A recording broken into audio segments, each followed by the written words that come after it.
mental illness has no respect of persons. Yes. It doesn't care who you are. Let's not spiritualize it because it has landed people in bad situations because you're always like, well, let's pray for him. And the next thing you are going to work and the person is out and about.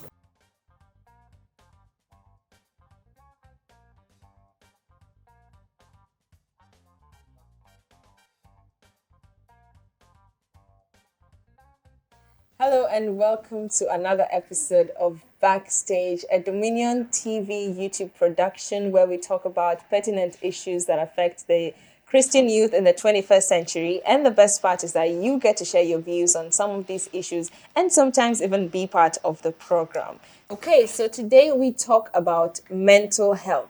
October 10th is officially Mental Health Awareness Day, and we, Dominion TV, are interested to know what you think about mental health, how you deal with people who battle with mental health, especially within the Christian community where it's often looked down upon. And, you know, the consensus usually is, oh, you can just pray it away. You don't really have to go for therapy. So that is what we want to tackle today. And I'm joined with some really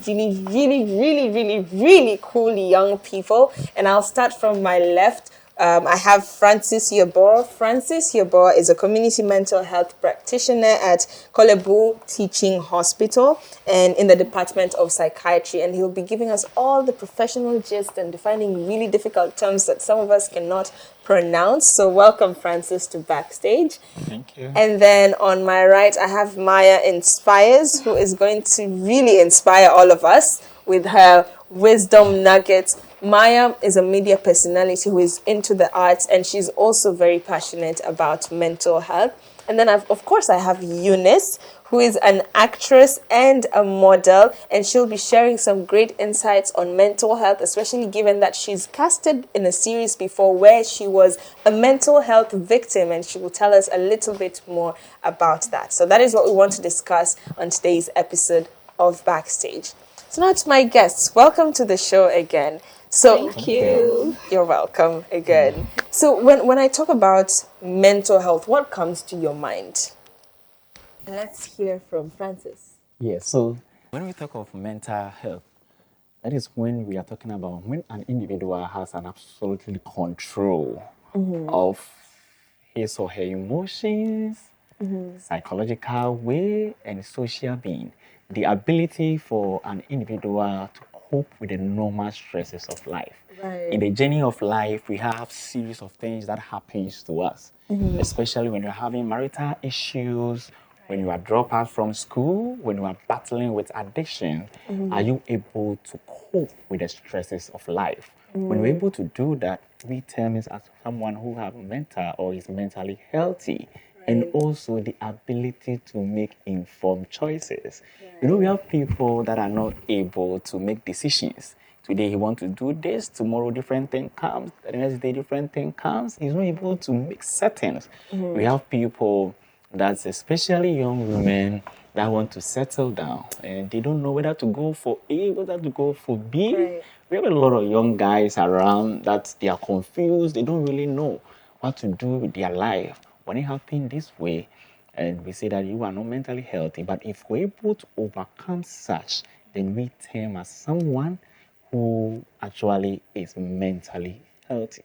That's actually a very interesting point over there. And it brings me to the next question I wanted to ask. I wanted to know about some of the triggers, you know, and it's good that you mentioned, let's say, a young lady having a lot of men to choose from, and maybe she's not able to make the right decision. Or you also talk about people being able to cope with certain stresses. Gifty, I know you featured in a series where you were a mental health victim. So can you tell us more about what happened to your character and what triggered the issue?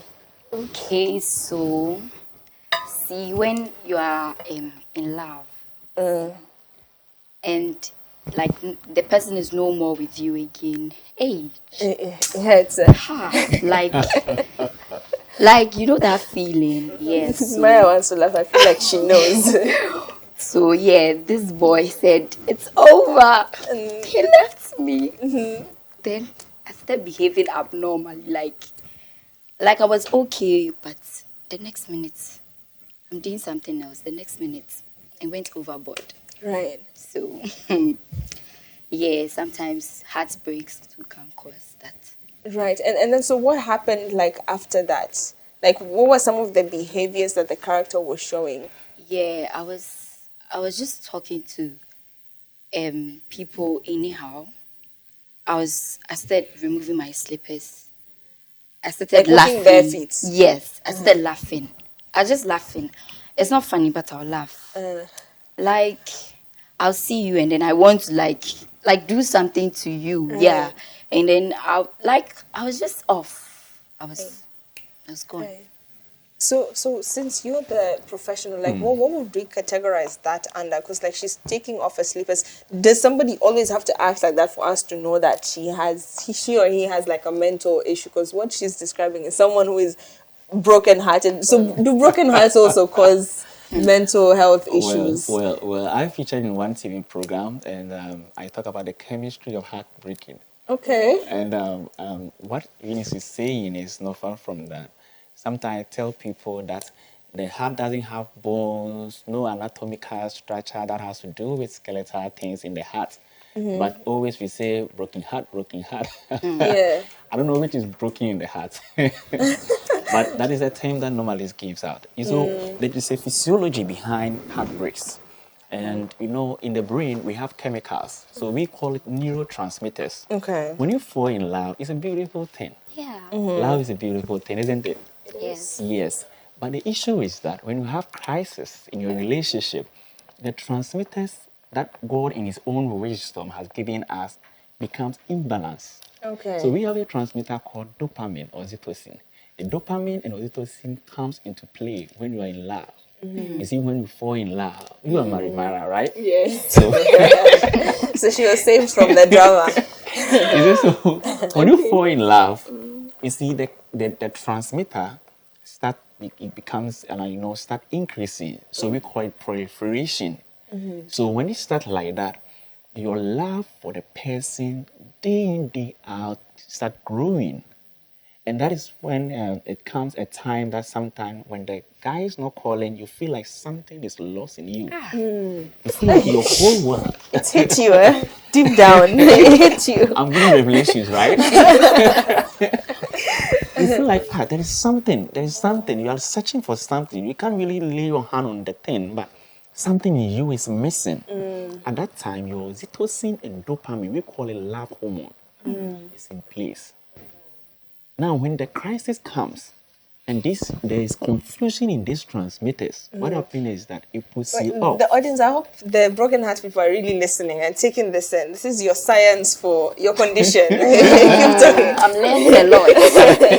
Yeah. No, I'm saying this so that when someone is brokenhearted, you don't just laugh to the person, because we really make fun of such people, especially when the person is a man. Right. And experience broken heart. Right.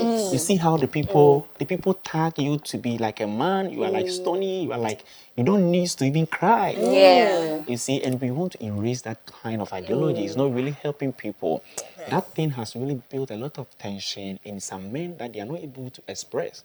So they keep in them, and one day you see them all over. Because before someone, you see, like the way Eunice was saying, he said she started crying, she started misbehaving, some unusual behavior. Before those unusual behaviors will come, it means that there has been an inbuilt tension in Eunice. And it becomes like a water in a basin. When it's overfull, it tries to find its way out. So when the tensions are coming out of the body, that is when the symptoms of psychosis start coming, where you will see the person behaving unusual. Oh, Eunice is not like this. What is happening? So Eunice that you always know, you meet Eunice and Eunice will see you not even great. So in church, he start behaving unusual. That is when we just realize that there is something wrong. Right. Yeah, that's So that is the interesting. physiology. Right. And the triggers come in so many forms. different I'm sure we will not ways. even finish talking Yeah, about it. yeah, that's true. Maya, what are some of the behaviors you've seen in people that battle with mental health? Tell me some of the things that people won't even think are issues to do with mental health, because like what Eunice was describing, it doesn't take someone to take off their slippers or just be laughing at any random thing to know that, okay, this person is not okay? What are some of the things we can look out for? Okay, so when the person starts over talking, for example, you're having a conversation with a person, the person starts to over explain themselves, and after it has ended, they still come back and say about that. Yeah. So I think, and you're like, oh yeah, I got it, I understood it. Like, oh yeah, you did. And then they come back. Okay. So sometimes we mistake it for being very intelligent. Oh, that was a very smart input and stuff like that. And they are very smart. Such people, like they have this. They have this. I don't know. They have this wisdom they share with you, and for one, you're like, oh, nice. The moment you give them the chance, they'll be coming to you every time, and that's my personal observation from one that I got closer to, and the second one is being extremely excited. Okay. And you're wondering, why is she laughing all around? No, I'm also extremely excited almost all the time. It's when I'm not feeling too good, that's when I go off. But this person is not even frowning. Like, I'm not asking people to frown, but you could tell that there's something funny. And the person is laughing like, yes, it doesn't mean that everybody who does that is off. Okay. But it's also a sign to look out for, because I have gotten closer to somebody who went from being like a normal person to that. So me, these are the two signs that I have personally encountered that I would like to share. Right. And so now let's talk a little bit about the misconceptions, especially given that we're within an African setting, we're in the African continent. Some people think, oh, if you have such issues, you're cursed. It's your village people doing this. It's this, it's that. Or you did this thing, that's why you're becoming that, right? Eunice, your character goes through something very crucial. She has to make, I think the parents have to kind of decide whether, is it a hospital, is it a curse, is it a sin? What exactly happens there? In that case, like my dad in the movie, my dad was like, no, you guys want to like put more madness in me. That's what he was saying. So he was like, the doctors are not doing their job. He wants to take his child to like the pastor or someone like someone spiritual to just try and pray. And then they did the same thing still. I was just looking at the pastor. I was just laughing at the pastor. It wasn't solving it. I didn't even recognize my parents. Like, I'm like, who are these people? If they want to touch me, like, I even tried using something to hit them. Like, it was like a lot going through my mind. But sometimes I'll think about the guy and I'll be like, I start laughing. I'm like, what is it? Like, I don't know him, blah, blah. So, guys, is it always a spiritual issue? No. Like, is it about a curse? For me, I don't think it's always a spiritual issue. And even if it's spiritual, God directs. So as you pray, He will direct you. He doesn't always want us to pray and then fold our arms and expect a miracle. A miracle happens through people. So we need to understand that God works through people. That's how come we have different professions. We have a doctor, we have a mason, we have...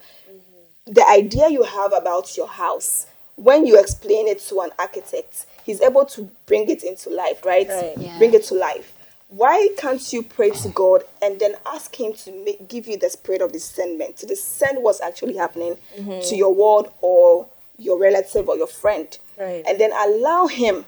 That's the difficult part. To be very frank, I might be saying it like it's cool, but if you're in the situation, you do not want people, stigma. You do not want people to also know that someone around you is going through mental health challenge. So you would rather want to pray in your corner and expect the miracle to happen in your corner without people getting to know. People even go to the extent of not allowing other people who can help get to know. Because I don't know what Ajwa will go and say after, or Kofi will go and say after. But I believe that God has a way of speaking to us. You understand? And he will direct you to a doctor, a psychologist, or somebody who would even give you a word of advice, and it would turn things around for you. So let's not spiritualize mental health challenge. Okay. Let's not spiritualize it, because it has landed people in bad situations, because you're always like, well, let's pray for him, and the next thing you are going to work and the person is out and about.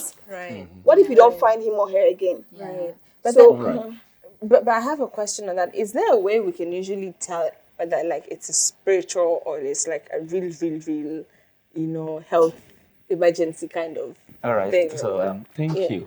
One thing that I would like the people or the audience to understand is that, you see, mental illness has no respect of persons. Yes. It doesn't care who you are. So you can go to pastors too. As long as you become victims of it, I don't know the kind of profession, or let's say person that have not come manage or try to help. And we normally say that there is a thin line between normality and abnormality. So it means that we are all not that safe. We just need to take proactive and protective measures. And that is why sometimes we are some way, when we see people stigmatizing people that are suffering or having a challenge when it comes to mental illness. Because the issue is that someone is always a next victim. And until it happens to you, you'll never know how it feels. So we don't need to stigmatize when we see people experiencing or having mental illness. Now, with the aspect of the spirituality, in African here where it is belief-centered, because Africa, when you talk of spirituality, it's like this is the headquarters. Right. You understand? But one thing that people need to know is that when we talk of complete health, so we define it from our perspective. And we say that health is a state of complete physical, mental, social, psychological, and to some extreme spiritual. So when it comes to where we work, we have people that offer spiritual services. So the client is admitted, yes, the body is made of what? The mind, the soul, and we have the body, let me say it that way. So we take care of the client physically with evidence-based facts that based on our assessment, that is what we've seen. Then we try to help the patient. However, we believe that there is some aspect that has to do with spirituality. But my profession, the one that I've been giving certificates for, is to treat people physically. So I have limits when it comes to the treatment. So the spiritual people also take on from there. But the issue is the misconceptions. We try to collaborate with people that are spiritual. So for instance, when we're admitted, pastors come there almost all the time to pray. When the issue comes when you spiritualize it, without even going to the hospital, that makes it problematic. And that is why we always speak against it. We are able to know that this person, with the symptoms that he's displaying or she's displaying, it is pure physical and we need to intervene. So back to the audience, they shouldn't always make things spiritual, because the nurses, the doctors that are trained in such field, the wisdom that they have is from God. And that is why we need to appreciate. Preach it, brother. Yes. So I'm preaching good. you are preaching. Every profession has purpose, right? Yeah. Every profession has purpose. So why will God say someone can be a doctor when they don't need any assistance? Exactly. God placed that person there for a particular reason. So therefore, if you are unhealthy and you are, even the pastors go to the hospital. So why do we then say it's my house people? I know. You need to examine. Yes, your house people. If you've even seen the spiritual realms, you have to go examine whilst you are praying, whatever medication or whatever thing that needs to go on for him to get healed.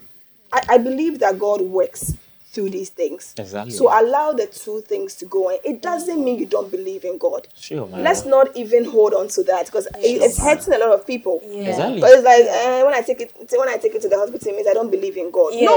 That's the misconception. Yes. So please, I beg you, if you have somebody you know somebody who is going through something, okay, and even the family is not allowing the person go through that process, and you are able to, you know somebody who can convince them, please go all out for them because they need your help.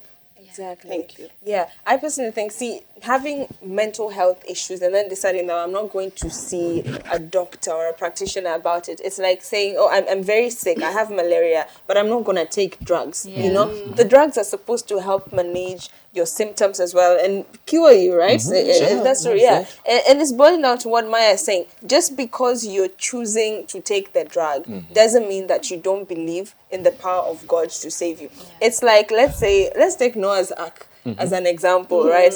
Let's say if the people there decided that, no, I'm not going to go because I'm going to have faith that I will swim over this water, you know. But God himself has said, get into the boat if you want to be safe. So just like what you're saying, God will use the different people to bring you to a place of healing. So, guys, are we telling Christians to go for therapy? Are we considering Jesus and therapy? Are we just doing Jesus alone? Are we just doing therapy alone?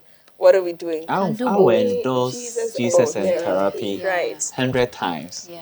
Or Jesus should I say and 1 million therapy. times? 1 million times, a billion times. Dear Christians, it's Jesus and therapy. You can pray about it and go to hospital about it. Eunice, Sure. what did happen to your character eventually? Which one did she choose? Or which one helped her? Or what happened? Hospital helped me. Yes. At the end, they took me back to the hospital, and then I was responding to treatment, and finally I was okay. When I came out, I said, I'm not going to do anybody. I'm not going to allow them deceive me again. I am done. I have to focus on my school and then my career. No boyfriend. Period. Okay, so let me correct Eunice on that too.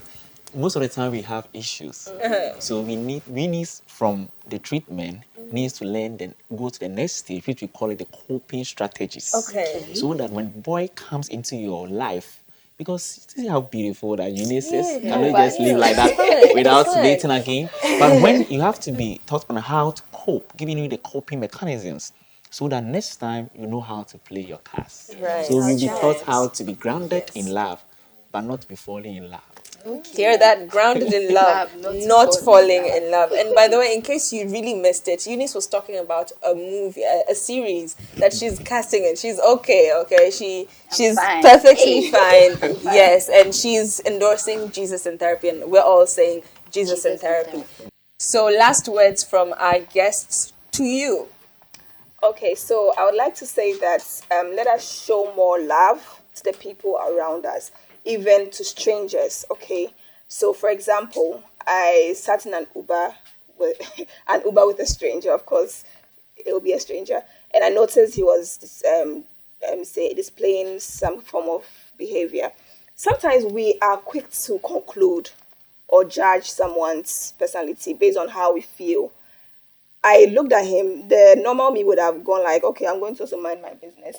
But I watched him for a while and I tried engaging him. And I realized that he's really going through a lot the whole day. And I found a way to cheer him up by encouraging him and wishing him well for the rest of the night. And also, at your workplace, your home, show more love. Let's stop concluding on people's actions and saying, oh, look at her again, she's frowning. You do not know what someone is going through. So get closer, get to find out. And any way you can help them, please do. And trust me, you would really, really, really appreciate yourself for doing that. God bless you. Yes. Eunice. Yeah, and also not only broken hearts, depression. Hey, depression is also one of them. When you are really depressed, it can trigger something, and then it will enter into something, and then something, then you just go overboard. So please, depression is really, and it's really real, depression, because I have a friend who was really depressed, and I had to like help her. I have to be around her every time. Anytime I'm with her, I'm like, are you okay? Are you fine? Like, I take her out. So depression, please, depression. Thank you. You know what? My words will go to those that are victims of mental health. You know, life comes in many folds. If you are down or being a victim of any of the mental health conditions, doesn't show or prove that you are weak. You didn't call for it. And I keep Right. on saying that the condition has no respect of persons. So if we're a victim of mental health issue, you've been diagnosed by a practitioner and you are taking your medication, all that I want to say is that be compliant to your medication, adhere to your treatment regimen, and everything is going to be fine. To those that stigmatize people with mental illness, you should know that the condition has no respect of persons and there is a thin line between normality and abnormality. Let's try and help people around. Let's support them in as possible as we can, especially in the Christian kingdom. Let us not isolate people because of their mental health issues, because we don't know what the future has for us. God bless you, and you will also be an inspiring to others. Thank you. And my final words are take the advice. That's it. They said it all.